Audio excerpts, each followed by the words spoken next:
우리 시간이 되었으므로 다같이 묵상함으로 하나님 앞에 주일 예배 드리겠습니다.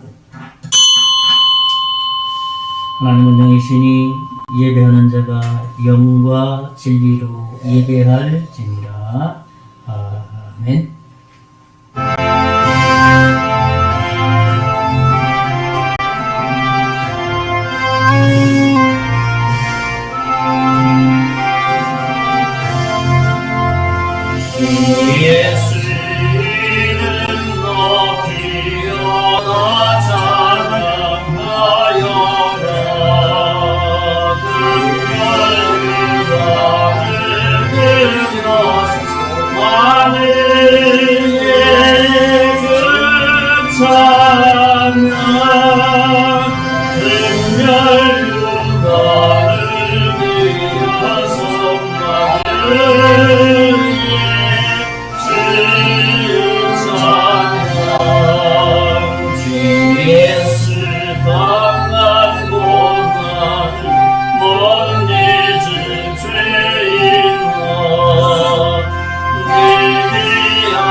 살아계신 하나님, 지난 한 주간도 지켜주신 주님을 찬양합니다. 오늘도 예배를 통해서 하나님 삼삼위 하나님은 홀로 영광 받아주시고, 우리는 오늘 예배를 통해서 말씀을 통해서 하나님의 말씀을 우리의 마음에 새로운 심령이, 또 하나님께서 주시는 새로운 힘과 능력을 공급받는 복스러운 시간 되게 해 주시옵소서. 예수님 이름으로 기도하옵나이다. 아멘. 찬송 251장 찬송 다같이 합니다. 251장.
십자가에서 보이셨네.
우리의 죄를 다시 씻었네.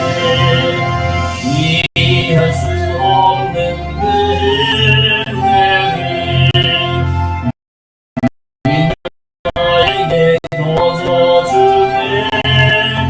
형제여 주 앞에 나와서 거듭 말도 갚아내라. 주의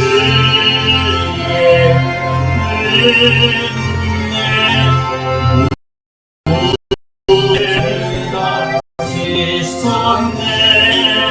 주의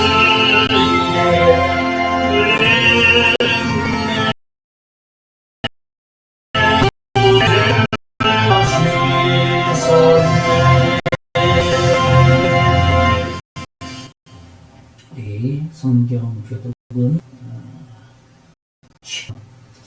성경책 49번을 같이 보겠습니다. 뒤에 보면 19번 시편 32편입니다.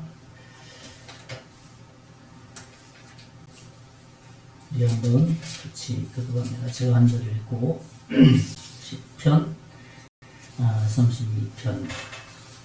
허물의 사함을 받고 자신의 죄가 가려진 자는 복이 있도다. 마음에 강하여 입을 알리도다. 내가 입을 열지 아니하리에 종일 쉬는 화무로 내 뼈가 쇠하였도다. 내 주야로 나를 입으시니 내 질이 빠져서 여름 가뭄에 마름같이 되었나이다. 주께 내 죄를 아뢰고 내 죄악을 숨기지 아니하였더니 내 죄악을 사하시나이다. 이로 말미암아 모든 경건한 자는 주를 만날 기회를 얻어서 주께 기도할지나. 진실로 홍수가 범람할지라도 그에게 미치지 못하리이다. 주는 나의 은신처시오니 한라를 보호하시고 내 노래로 나를 부르시나이다. 너의 의인들아 여호와를 기뻐하며 즐거워할지어다. 우리 다 같이 마음이 다 즐거이 외칠지어다. 아멘. 우리 사도신경으로 우리 신앙 고백을 드립니다. 전능하사 천을 만드신 하나님 아버지를 감사하며 그 아들 우리 주 그리스도를 믿사오니 이는 성령으로 잉태하사 동정녀 마리아에게 나시고 본디오 빌라도에게 고난을 받으사 십자가에 못 박혀 장사한 지 사흘 만에 죽은 자 가운데서 다시 살아나시며 하늘에 오르사 전능하신 하나님 우편에 앉아 계시다가 저리로서 산자와 죽은 자를 심판하시리라. 성령을 믿사오며 거룩한 궁녀와 성도가 서로 교통하는 것과 죄를 사하여 주시는 것과 몸이 다시는 것과 영원히 사는 것을 믿사옵나이다. 아멘. 우리 전성 526장 찬송 하나님 앞에 드리겠습니다.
마신 자마다 다시 마르지 아니하고 손에서 생수가 영원히 솟아는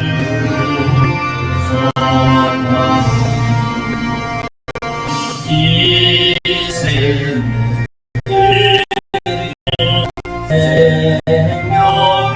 샘을 수정리 하지 말도다. 어린 양보자가 근원이 되어 생명 주셈이 믿으시라.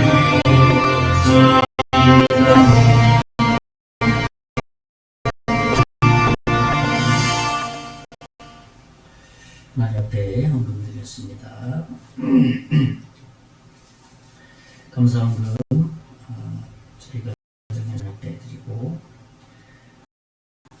박순사님, 김원은 성도 감사드리고 강민호 성도님 하나님 앞에 헌금 드리고 우리 외국교회에서 후원금으로 보내왔습니다. 우리 드린 헌금을 위해서 잠깐 기도하겠습니다. 태초에 하나님이 천지를 창조하시니라. 온 우주의 주인이 하나님인 것을 성경 시작하면서 선포하셨습니다. 모든 것이 다 하나님의 것입니다. 지난 한 주간도 하나님 우리의 건강을 지켜주시고 삶을 지켜주시고 의식주 모든 것들을 하나님께서 채워주신 그 은혜를 참으로 감사합니다. 우리는 하지만 그런 하나님은 늘 동행하셨고 늘 함께해 주셔서 한 주간도 하나님 건강하게 우리의 생을 유지하며 살아갈 수 있으며 참으로 감사를 드립니다. 그런 마음을 이 예물에 실어서 드리고 보니 하나님 흠양하여 주시고 이 예물이 사용되어지는 곳에 죽어가는 영혼들이 죽기로 나오는데 올바르게 사용되게 해주시고 교회가 유지되는데 바르게 사용되어질 수 있도록 복 내려 주실 것을 믿습니다. 드린 손길 신령한 것으로 먼저 30, 60, 100배의 놀라운 것으로 채워주시고 살아가는데 부족함이 없도록 마태복음 6장의 모든 약속을 받아 누릴 수 있는 하나님 그러한 손길들 될 수 있도록 복 내려 주실 것을 믿습니다. 아버지 하나님의 교회들이 이곳에 복음이 증거되기를 원해서 후원하는 교회들이 있습니다. 아버지 하나님 당회장 목사님 성교회 이외에 두 손으로 축복하시고 복음을 증거하는 교회로 쓰임받게 해주시고 하나님이 역사하셔 많은 분들을 주께로 인도하는데 이 마지막 때 쓰임받는 교회들로 삼아 주시옵소서. 힘을 한명한 능력으로 성령 충만하게 하시고 지혜를 주셔서 예물 잘 관리하여서 하나님께 칭받을 수 있도록 은혜 베풀어 주시옵소서. 하나님 받으신 예물인 줄 믿고 감사하고 계신 예수님 이름으로 기도하옵나이다. 아멘. 예, 교회 소식 띄워드리겠습니다. 네, 교회 소식 떴습니다. 네. 잘 보일지는 모르지만 우리 주부가 나와서 제가 이곳에 띄워드립니다. 네, 서로 인사 나누시다. 안녕하세요. 잘 오셨습니다. 예, 잘 오셨습니다. 오늘은 이제 사실은 전국적으로 이렇게 어버이 주일로 각 교회들이 예배를 드리고 있습니다. 저희 교회도 어버이 주일로 예배를 드리고 있습니다. 이번 주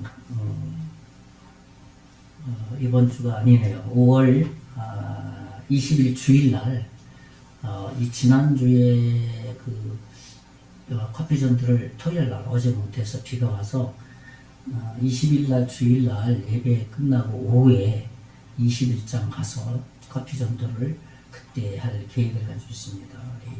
우리 위해서 기도해 주시고 또 이제 금년에는 복음을 전할 수 있는 장으로 만들까 생각을 합니다. 마을 방문 이번 주부터 이제 좀 꾸준하게 할 계획을 가지고 있습니다.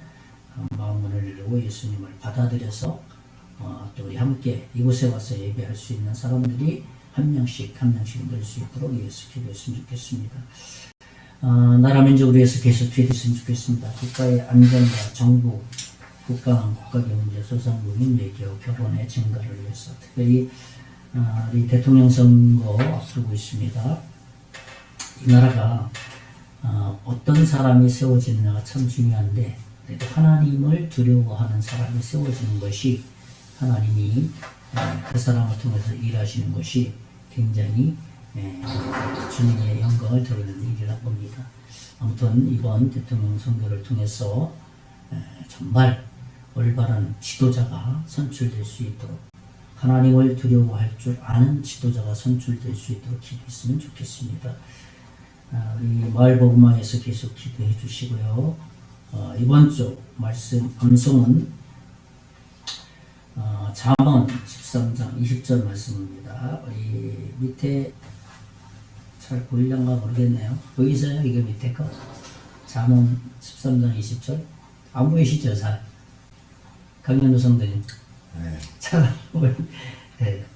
제가 읽어드리겠습니다. 오늘은 그럼 잠언 13장 20절 이번 주는 제가 읽어드립니다. 지혜로운 자와 동행하면 지혜를 얻고 미련한 자와 사귀면 해를 받느니라.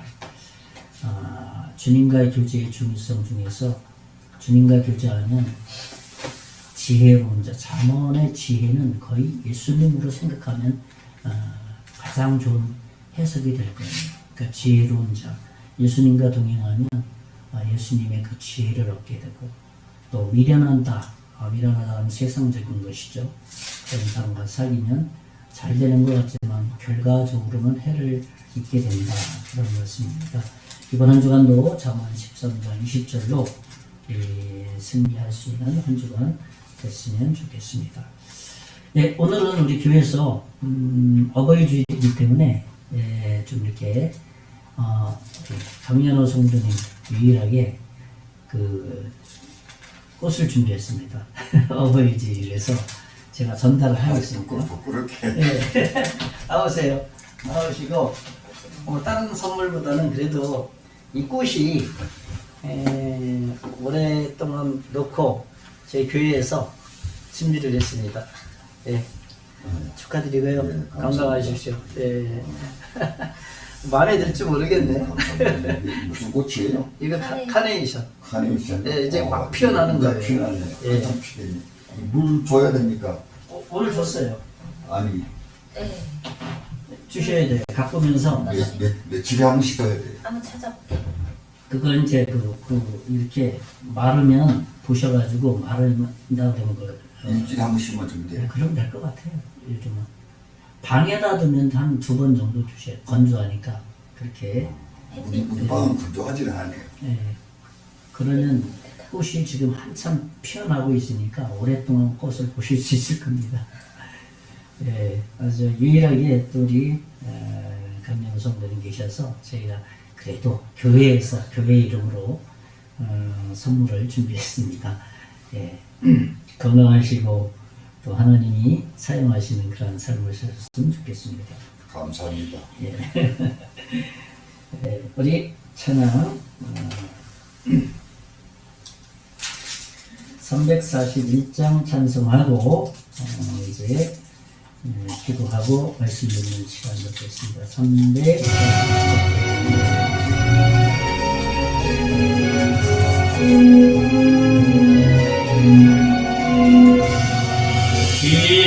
십자가를 내가 들고 늘 따라갑니다.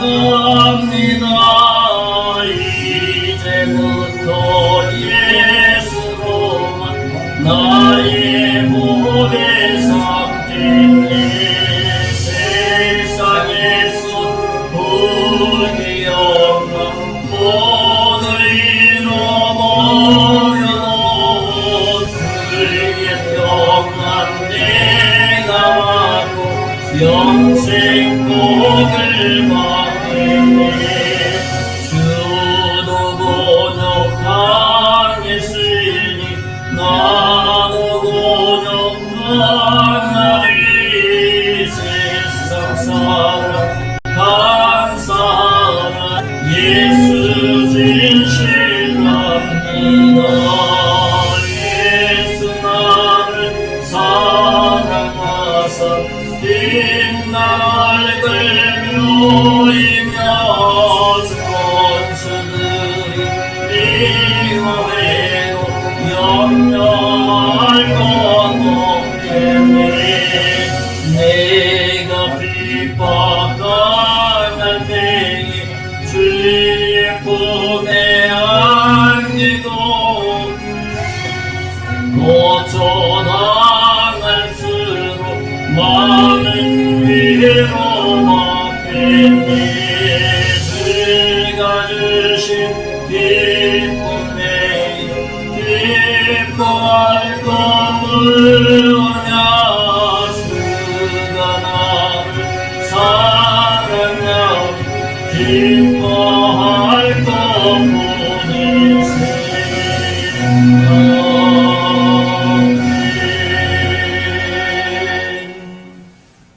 기도하겠습니다.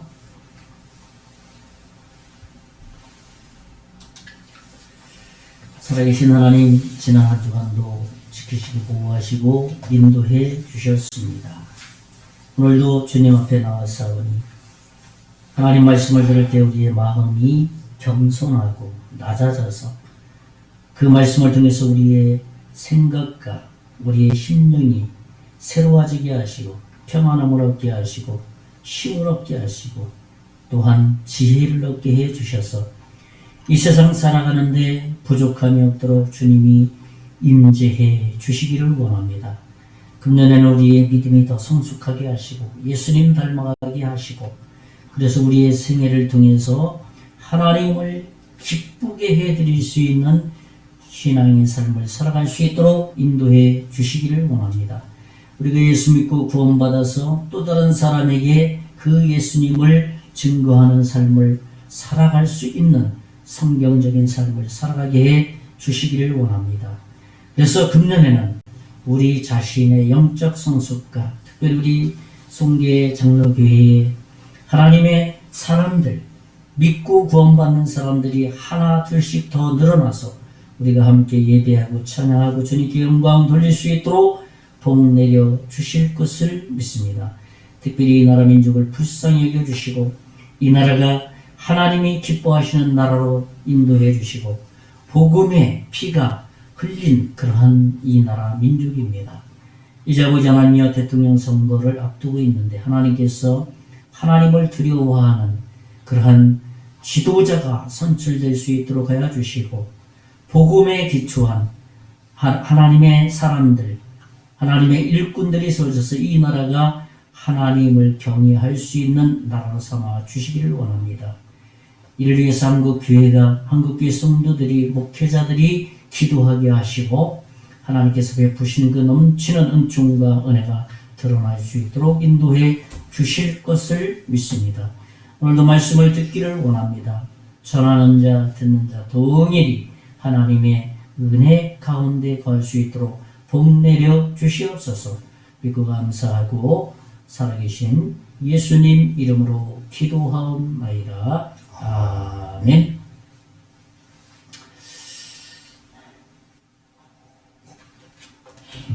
네, 반갑습니다.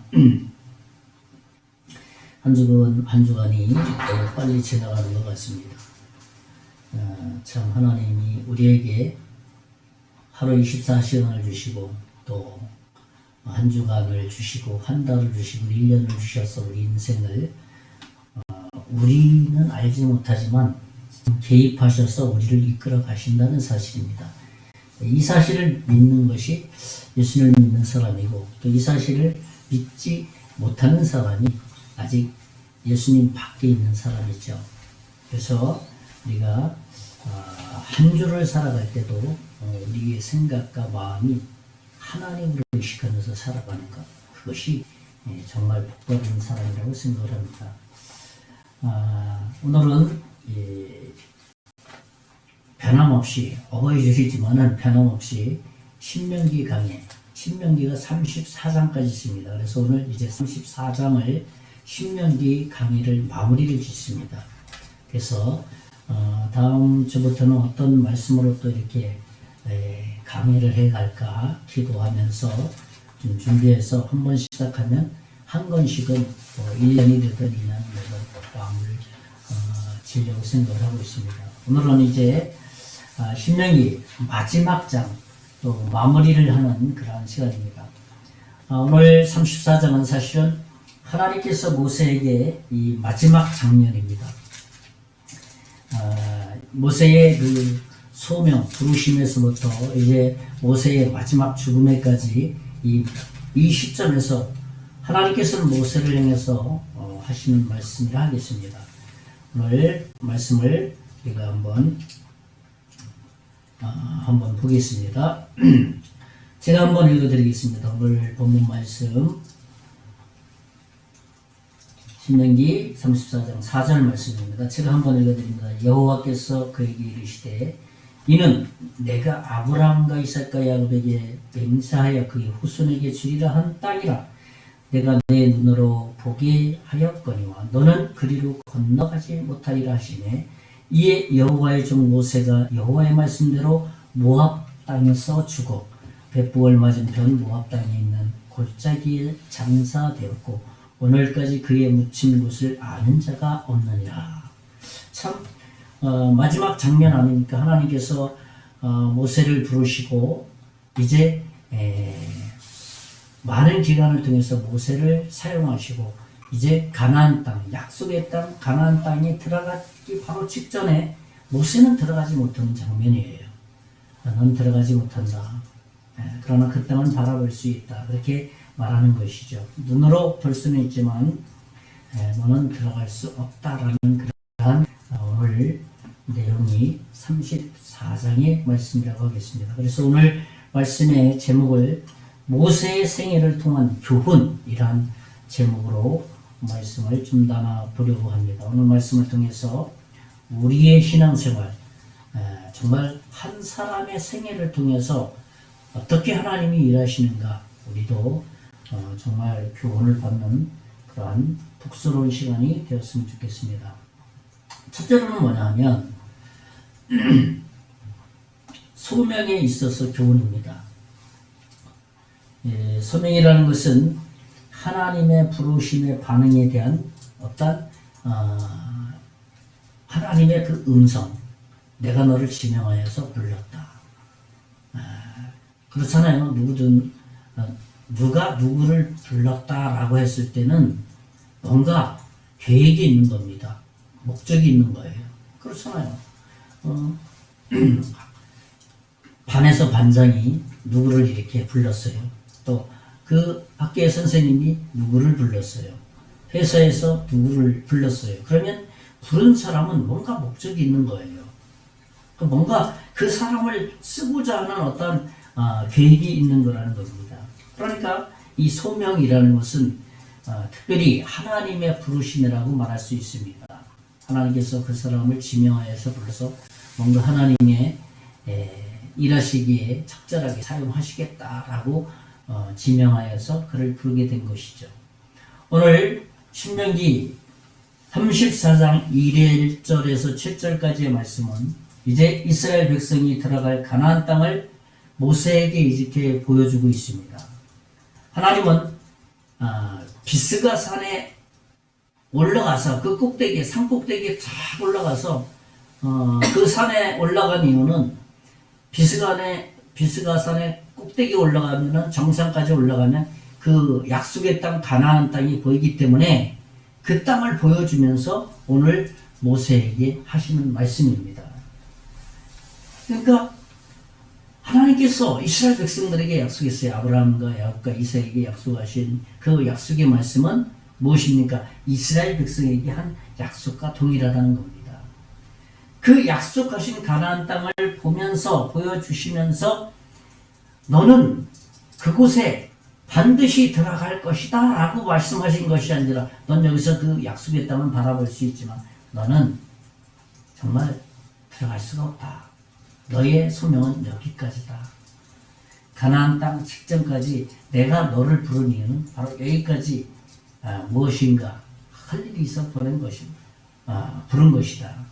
근데 그 당시 모세의 모습을 보면 성경에 보면 몸이 쇠약해서 죽을 때가 된 것도 아니었어요. 기력이 아주 강했다라고 말해줍니다. 모세의 그 당시 죽음의 시점의 모습에 보면은. 그런데 하나님께서 그 건강한 그를 왜 데리고 갔느냐? 가나안 땅 약속의 땅에 들어가지 않고 왜 그곳까지만 모세를 부르셔서 일을 하셨느냐?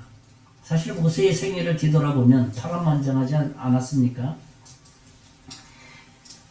그가 살아온 어떤 생애를 뒤돌아보면 정말 어려운 일들이 많이 있었습니다. 근데 하나님께서 그를 붙들어서 사용하셔서 일하시는 것, 하나님께서 원하시는 그 일을 하시는 것, 내가 원해서 하는 일이 아니라 하나님께서 하시고자 하는 일을 그 사람에게 불러서 하신다는 겁니다. 근데 우리는 그렇지 않잖아요. 내가 원해서 하고 그래서 내가 하고 싶을 때는 하고 내가 하기 싫으면 그만두는 것이 우리의 죄성이라는 겁니다. 그래서 하나님께서 우리를 부르시는 것이에요. 모세를 부르시는 이유는 바로 거기에 있다는 것입니다. 누구나 한 번은 이 죽음이라는 눈을 통과하게 되어 있습니다. 모세도 마찬가지 아닙니까? 어찌 보면은 모세의 죽음을 보면 건강한데도 하나님께서 데려가는 것을 보면 참 겉으로 보기에는 모세의 죽음을 이렇게 보면 조금 아쉬운 죽음 같이 보입니다. 겉으로 이렇게 보기에는. 하나님 왜 거기까지 그 가나안 땅 입구까지 가서 모세를 이제 사명을 마치게 했느냐? 좀 아쉽지만 하나님께서는 너의 사명은 여기까지다 라고 말씀하신 겁니다. 모세는 사실은 시브리 사람 아닙니까? 애굽 사람 아니잖아요. 근데 애굽 왕자로 살았잖아요. 왕으로. 그가 기적적으로 나일강에 왕궁에 기적 같은 어떤 그 건짐을 받지 않았습니까? 그리고 왕궁의 왕자로 살면서 이 왕궁 교육을 받은 거예요.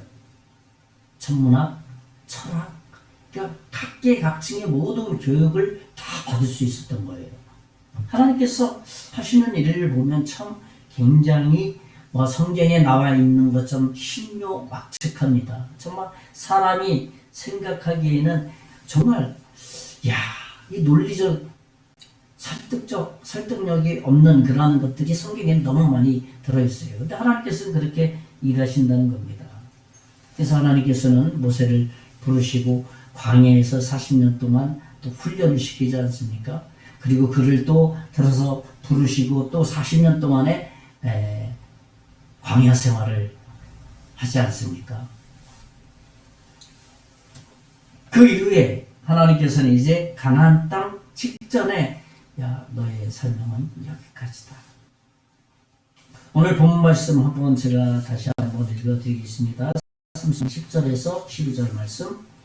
그 후에는 이스라엘에 모세와 같은 선지자가 일하지 못하였나니 모세는 여호와께서 대면하여 아시던 자요 여호와를 애굽 땅에 보내사 바로와 그의 모든 신하와 그의 온 땅의 모든 이적과 기사와 모든 큰 권능과 이음을 행하게 하심에 온 에게 목전에서 그것을 행한 자이라. 참 모세가 행한 것은 위대한 일 아닙니까? 이 말씀 그대로 정말 그 위대한 그 하나님의 사람, 하나님께서 쓰시던 그 사람이 약속의 땅 그 문턱에 가나안 땅 문턱에서 그에게 중단시키지 않았습니까? 우리는 그 하나님의 부르심에 대해서 이 사명, 소명에 대해서 한 사람을 부르셔서 내가 여기까지 일할 것이다. 내 계획, 내 시간표가 아니라 하나님의 시간표가 있다는 것을 우리는 좀 배울 수 있어야 된다는 겁니다. 왜 여기까지 전 일해야 됩니까?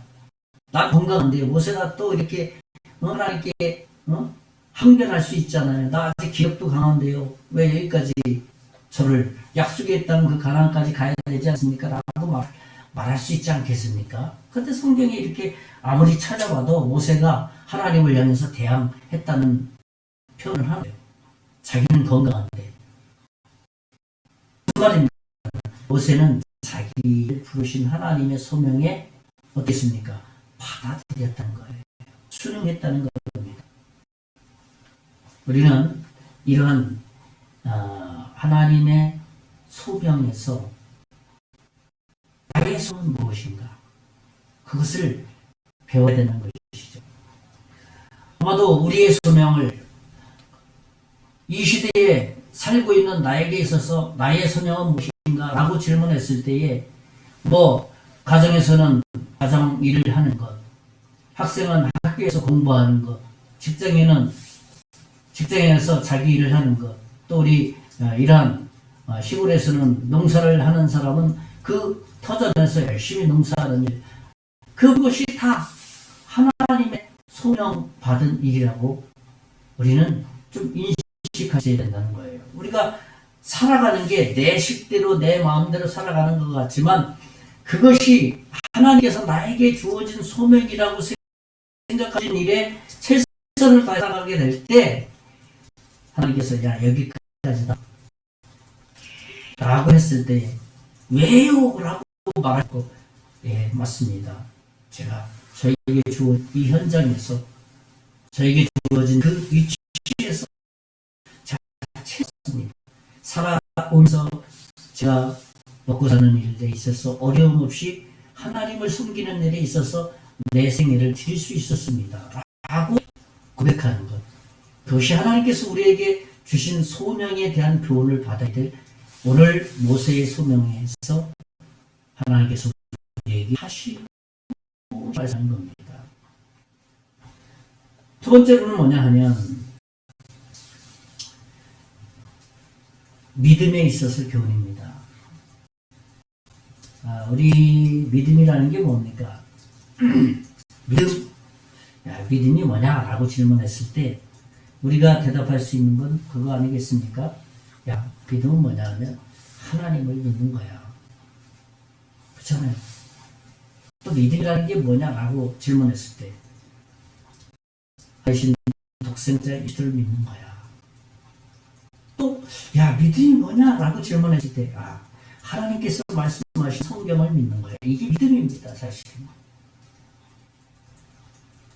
오늘 모세는 과연 어떤 믿음을 가지고 그의 하나님의 소명에 부응을 했느냐, 그것을 오늘 신명기 34장에서는 좀 찾아볼 수 있다는 것이죠. 모세의 믿음을 통해서 오늘 우리의 믿음을 한번 가늠해 보자는 겁니다. 하나님 모세를 부르시고 하나님께서 모세를 사용하시고 죽음에까지 갔을 때에 모세는 반응하지 않고 있는 그대로를 어떻게 했습니까? 받아들이라는 거예요. 그게 모세의 믿음이라는 겁니다. 오늘 말씀 제가 한번 읽어드립니다. 신명기 3장 27절과 32장 52절 제가 한번 읽어드립니다. 이미 현장에서 이런 말을 했습니다. 너는 비스가산 꼭대기에 올라가서 눈을 들어 동서남북 바라보라. 내 눈으로 그 땅을 바라보라. 너는 이 요단을 건너지 못할 것입니다. 이미 신명기 3장에서 모세에게 예언을 했어요. 그리고 32장에 52절에 가서 내가 이스라엘 자손에게 주는 땅을 맞은편에서 바라보기는 하려니와 그리로 들어가지는 하리라 하시니라. 그 굉장히 한번 예언을 했고 그 다음에 32장에 가서 다시 한번 잊어먹을 것 같으니까 이야기하고 그리고 34장 오늘에 와서 하나님께서는 그에게 말씀하시는 장면입니다. 그러니까 여기서 하나님은 너는 바라볼 수 있는 거기에 들어가라. 이 성경에 이 본다는 말은 히브리의 말의 원문에 어떤 의미냐 하면 이 본다는 말에 있는 소유라는 의미를 가지고 있어요. 또 하나는 뭐냐 하면 약속이라는 그런 의미를 가지고 있고 그 다음에 자기의 것 이런 의미를 본다는 그 히브리어의 원어 속에는 이 여러 가지 의미가 포함되어 있다는 겁니다. 비스가 산에서 가나안 땅, 약속의 땅을 보여주면서 너는 볼 수 있지만 들어갈 수 없다 라고 본다는 말의 의미는 무엇을 말해주고 있나 하면은 너는 바라보는 것, 약속의 땅, 그 땅을 바라보지만 가지는 못하지만 실제로 너의 것이다.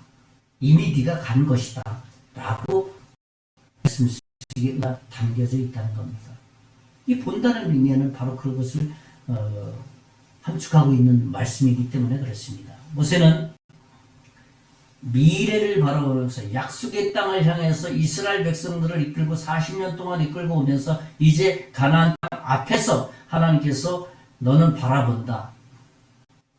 모세는 들어가지 못하지 이미 너는 들어간 것과 똑같다 라고 말씀하는 겁니다. 유업으로 줬다. 너에게도 너의 자녀에게도 이세 주는 것.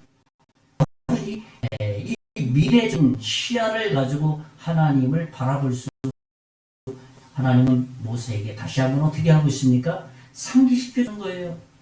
그래서 모세는 들어가지 못해서 뭔가 모세의 죽음이 좀 아쉽고 좀 이왕 40년 동안 이스라엘 백성들이 이끌어 왔는데 가나안 때 하나님이 좀 들어가서 좀 그의 그 말년을 좀 이렇게 행복하게 갈 수 있도록 해주시지.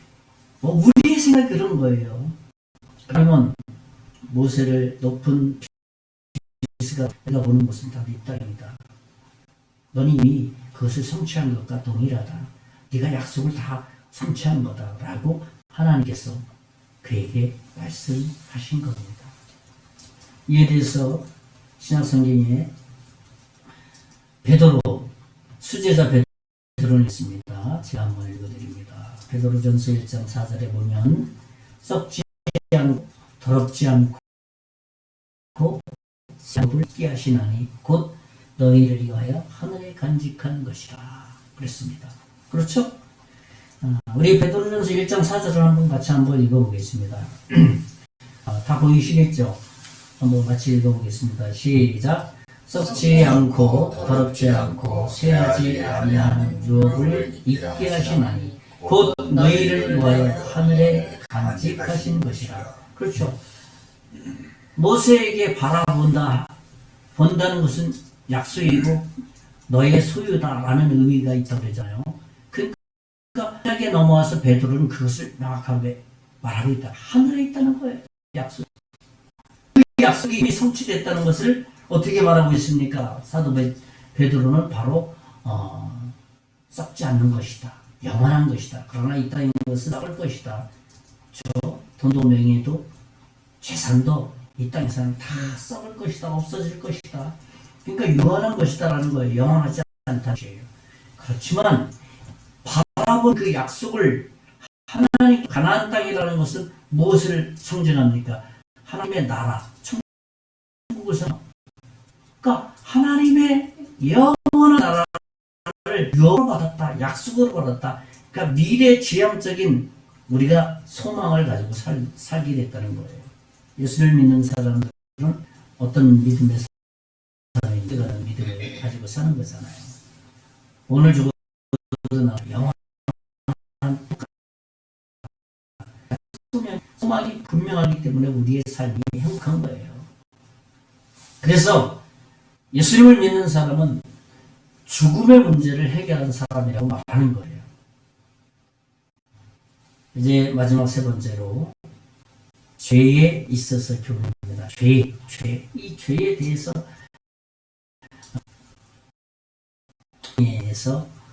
우리에게 교훈해주는 말씀이 있다는 것이죠.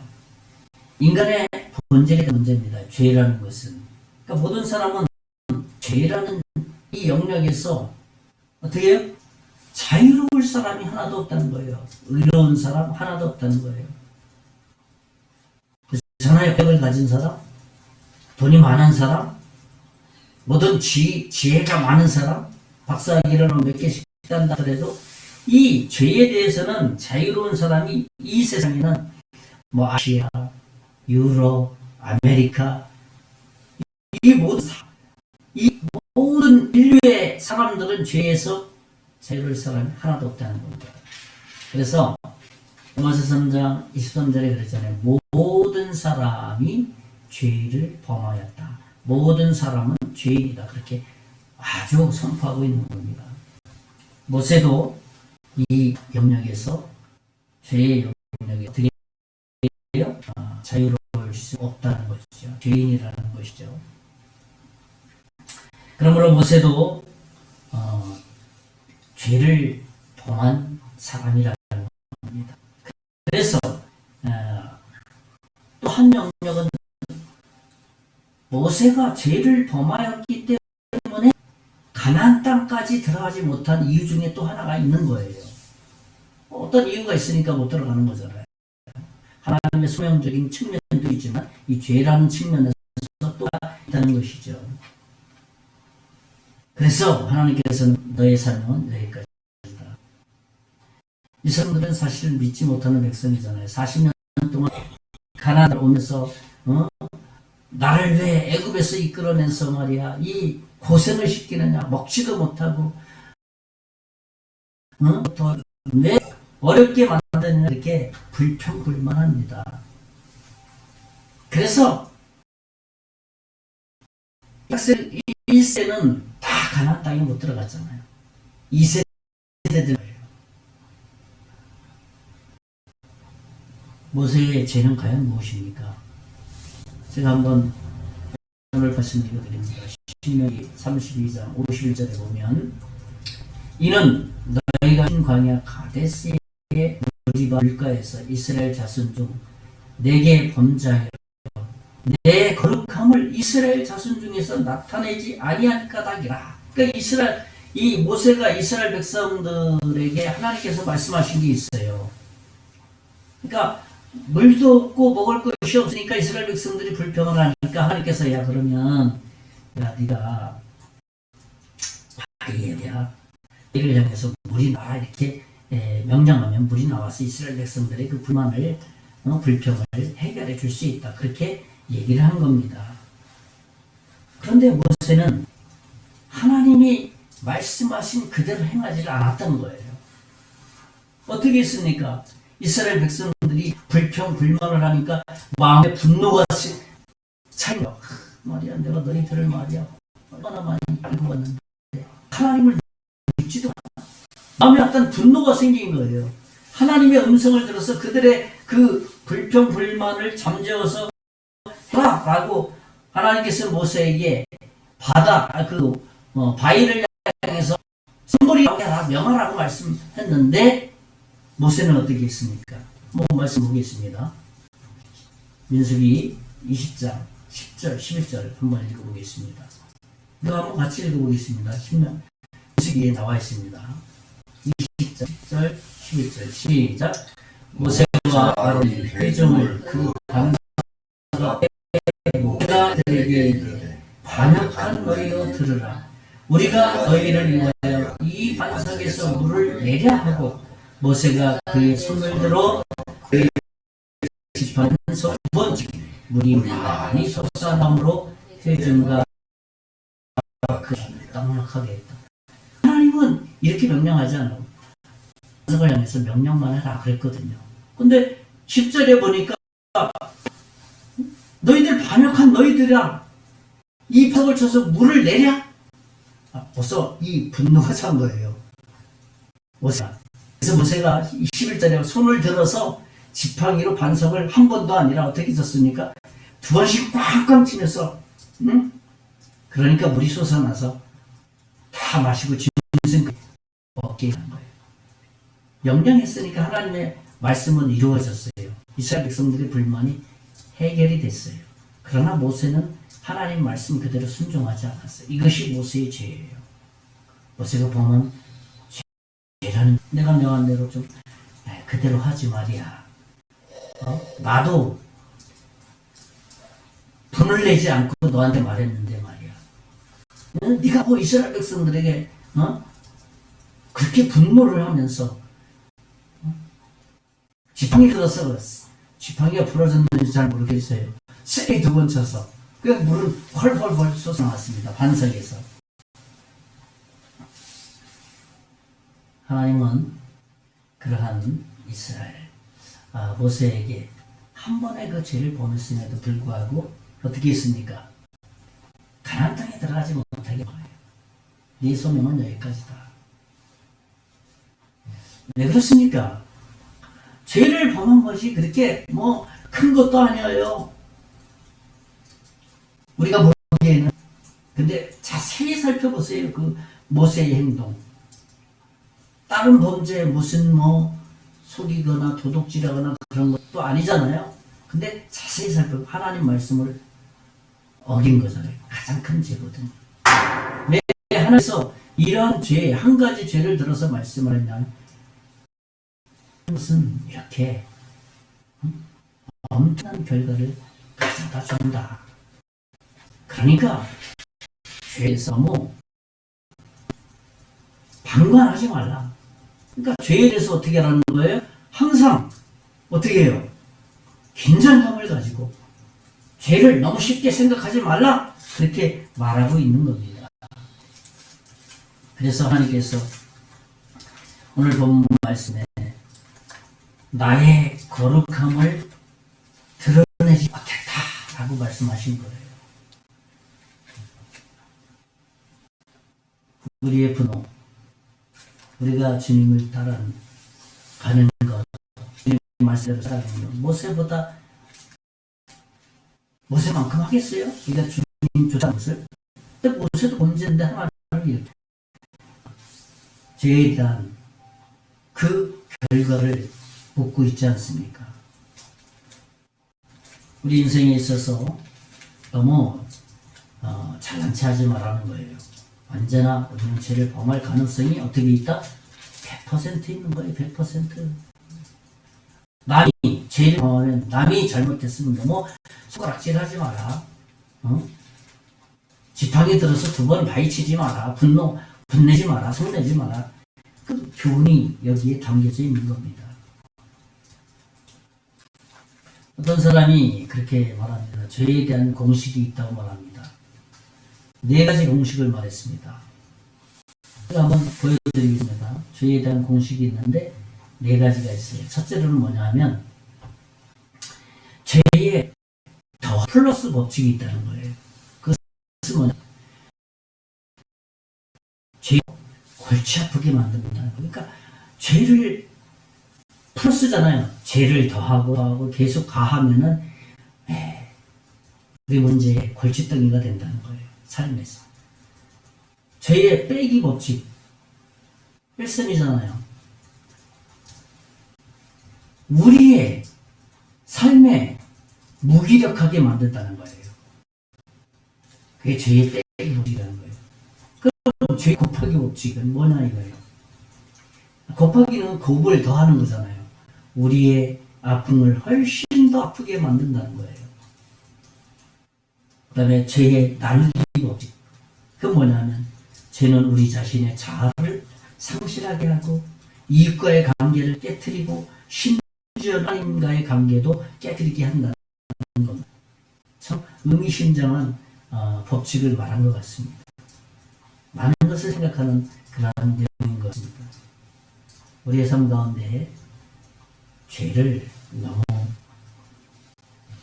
그냥 간과하고 쉽게 생각하지 말라는 말씀입니다. 이제 말씀을 정리합니다. 저는 오늘 3가지 말씀했습니다. 첫째는 모세의 생애를 통해서 받아야 되는 하나님이 모세의 시작과 마지막까지 어떤 소명을 주셨다. 우리의 소명이 어디까지냐 했을 때 우리는 있는 그대로 받아들이는 그러한 믿음이 필요하다라는 것. 때로는 하나님이 미리 보게 하지 않았습니까? 비스가산에서 가나안 땅을 바라본다는 것, 본다는 것은 하나님의 약속이고 하나님의 소유고 이미 네가 미래에 다 받을 것이다 라는 것, 그런 우리가 받을 수 있고, 마지막 생은 우리는 죄에 대해서 좀 더 심각하게 바라보게 될 때 하나님의 인도하심을 모세의 생애를 통해서 일하는 것, 우리의 생애를 통해서도 일하신다는 사실입니다. 그것을 우리가 마음에 깊이 새기면서 이번 한 주간도 그러한 믿음의 삶을 사시기를 예수님의 이름으로 축원의 말씀을 드리겠습니다. 기도하겠습니다.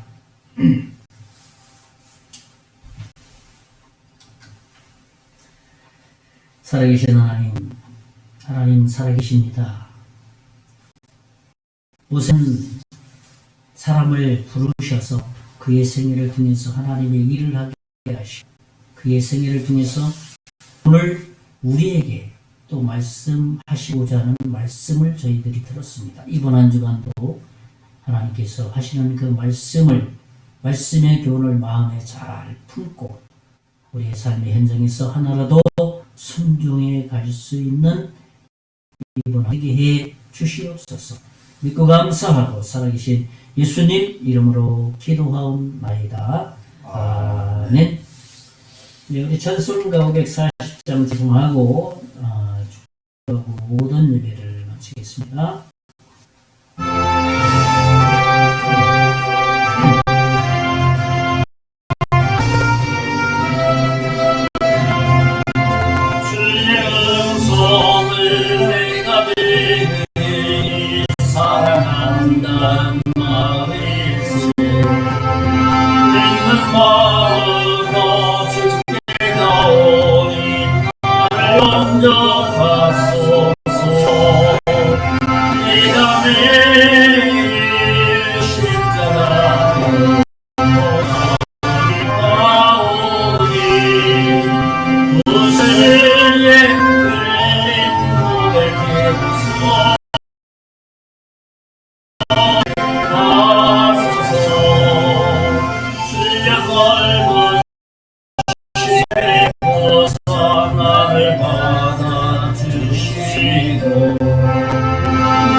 기도하겠습니다.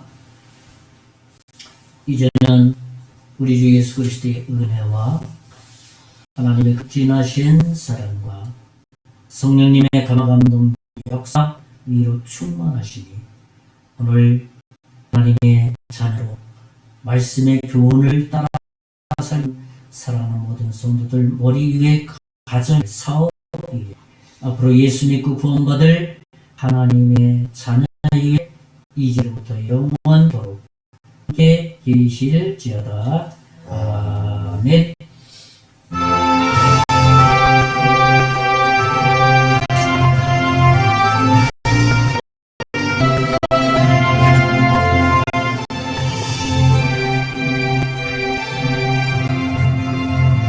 네, 모두 마쳤습니다. 이번 한 주간도 주 안에서 승리하시기 바랍니다.